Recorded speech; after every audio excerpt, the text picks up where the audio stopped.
जय गुरुदेव नाम कृष्णा।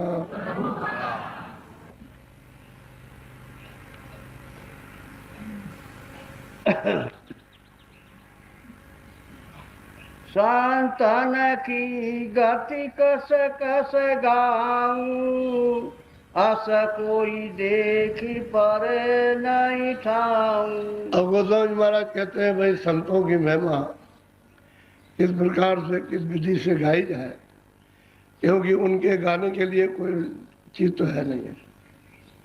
इसलिए अगम अगोई अगम है और कोई कह नहीं पाता, कह नहीं सकता, ऐसी उनकी महिमा संतों की। बोलो।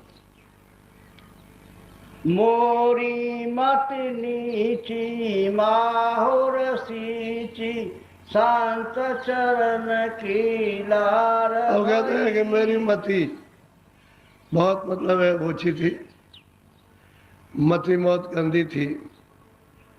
जैसे दही में मट्ठा मिल जाता तो घी नहीं निकलता, कहते हैं कि इसी तरह से मेरी मति चारों तरफ फैली हुई थी। लेकिन बस ये था कि संत चरण उनकी लार में हो गया, उनकी शरण में हो गया। तो एक ही निशाना तो बस इन्हीं की शरण से काम बनेगा, दूसरा और कोई काम अपने बल पर से तो कुछ नहीं बन सकता। जब हम कुछ साधन कर रहे, कुछ विवेक विचार कर रहे हैं, कुछ ये करें, उससे कुछ नहीं। बस कहते हैं कि भाई संत चरण, एक ही आधार पकड़ा। बोलो। कर मन की मैली बिसरस फेरी, शांत चरण चित जाई बसी। कहते हैं कि भाई कर्मों में हम लिप्त थे, अपने को आप कहते और विषयों का आहार करते थे। अब ये तो सब उन्होंने कोई चीज छोड़ी नहीं है। अब उतनी उम्र में क्या विषयों का आहार करेंगे। ये तो सोचते कि 15-16 साल में क्या विषयों का आहार होगा। तो कहते हैं कि नहीं, हम कर्मों में डूबे हुए थे, अपने को पता ही नहीं था कि कौन कर्म क्या है, कौन कर्म क्या है। और विषयों का, इंद्रियों का आहार ये बस इतना था कि संत चरण, बस संतों के चरणों को उसका आधार था कि उनके सहारा, और किसी का कोई सहारा नहीं। बोलो। मति अतिरंका मन ने शंका, बिसरस कस की धार। अब वो अपने को बताते हैं कि भाई हम शंका के समुद्र हैं। विषयों का आहार करते हैं, जैसे नदी बह रही है ऐसे विषयों का आहार करते हैं और शंका में डूबे हुए, और फिर विश्वास नहीं होता, प्रीत भी नहीं है, प्रेम भी नहीं है, हाथ और बात भी नहीं है। कहते हैं सबसे अपने को इतने छोटे ये आहार करते। कोई ये समझेगा कि भाई उन्होंने कुछ संतों के चरणों में कुछ तो माफी मांगी नहीं होगी, कुछ तो जुग जुगान की माफी, जन्म जन्मांतर होगी, जितने बार जल में होंगे वो सब माफी मांग रहे थे। हम तो ऐसे थे, ऐसे थे जी। एक आधार संतों के चरणों। यहाँ कहीं किसी जगह ये जिक्र नहीं किया कि मैंने राम का या किसी देवी देवता का आधार ले लिया। वो कुछ संत चरण कहते हैं उनकी आगम अगोई, उनकी महिमा कोई देवी देवता कोई भी नहीं कर सकते, क्योंकि तो परे के जाने वाले। इस पार के हो तो महिमा भी हो, इस पार के हो तो बताया जाए, कोई जाने भी, लेकिन जब उस पार के उधर तो कोई जाता नहीं। बोलो। कहाँ लग गोराऊं अंत न पाऊं, संत चरण की लार लई। कहते हैं कि भाई मैं कहाँ तक वर्णन करूं, कहाँ तक किसको समझाऊं, उसका कोई अंत नहीं है।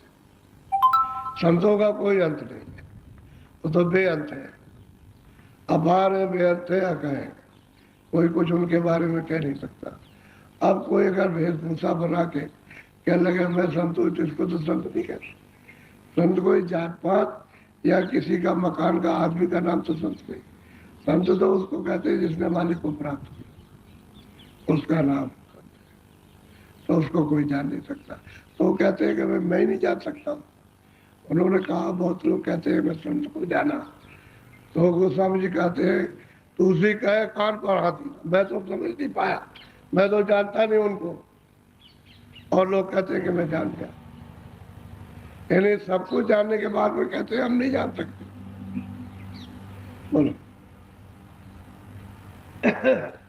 दर्शन पाए कर्म नसाए, पाप पुण्य सब छार भई। कहते हैं भाई संतों का दर्शन हुआ, गुरु ने दर्शन दिया, कहते हैं कर्म नसाए, पाप सब क्षीण हो गए। ये बात तो सत्य है कि कर्म नाश हो, जो कर्म किया है क्रियामान हो तो नाश होना चाहिए, पापों को तो क्षीण होना चाहिए। प्रारब्ध न खत्म कीजिए, प्रारब्ध खत्म हो जाएगा तब तो शरीर नहीं रहेगा, क्योंकि जिस पर ये शरीर मिला हो तो प्रारब्ध है। क्रियामान कर्म वो है कि जब आपने मनुष्य शरीर पा लिया और करते वो क्रियामान, तो कहते हैं कि सब कर्म नसाए और पापों को सबको चीर कर दिया, तब जाकर के संतों के चरणों में लीन होता है। अब वो अपना आधार सब कुछ बता रहे कि बगैर उनके मिले हुए पाप नाश नहीं हो सकते, कर्मों का विनाश नहीं हो सकता, और दूसरा कोई कर नहीं सकता, योगी कर नहीं सकते। योगी जति और तपी सन्यासी तो कुछ कर नहीं पाएंगे, संत ही करते हैं। तो जब तक ये कहते हैं कर्म नाश और पाप छीन नहीं होंगे तब तक ये जीव जा नहीं सकता, बंधन में रहेगा, क्योंकि कर्मों का ही तो बंधन है, इसी से तो देही मिलती है। जब कोई कर्म नहीं है तो देही क्यों, किस आधार पर देही मिलेगी जब कर्म ही नहीं। पाप और पुण्य अपने पास नहीं है तो वो कोई भी शरीर नहीं मिल सकता, तो मैं सूरत यहाँ रह नहीं सकती, तो यहाँ से छुटकारा हो जाएगा उसको, क्योंकि पाप और पुण्य तो पृथ्वी का कर्म है, और पृथ्वी के कर्म किए नहीं तो यहाँ रहेगा नहीं। अब जब पाप पुण्य क्षीण हो गए, नाश हो गए, तब फिर मतलब यह है कि यहाँ नहीं रहेगा। और संतों ने कृपा कर दी, दया कर दी, उनके बगैर ये नहीं हो सकता। बोलो। मोय निर्मल कीना दया निधि चीना, ऐसे सिंध दरियाव मई। कहते हैं कि भाई मेरे ऊपर में उन्होंने कृपा दया, और कृपा के लिए समुद्र है। कहते हैं मेरे ऐसे जीवों पर उन्होंने दया कर दी, कृपा कर दी, उन्होंने अपना लिया। और कहते हैं कि जैसे नदी को समुद्र में मिला देते हैं, उस तरह से उन्होंने समुद्र में सागर में मिला दिया, यानी पहुंचा दिया, जहां से आए थे वहां पहुंच गए। ये किसकी कृपा हुई? कहते गुरु की कृपा हुई। जो उन्होंने आज अंत प्राप्त किया वो सब गुरु की कृपा से किया, उन्हीं के गुणगान गा रहे हैं। और कहते हैं कि मैं कह नहीं सकता, क्योंकि मेरे पास कोई जवाब तो है नहीं, कोई कागज कलम तो है नहीं, इतनी उनकी अपार महिमा है। कहते कोई नहीं कह सकता, पूरे हो जाते हैं तब भी गुरु की महिमा का वर्णन नहीं हो सकता।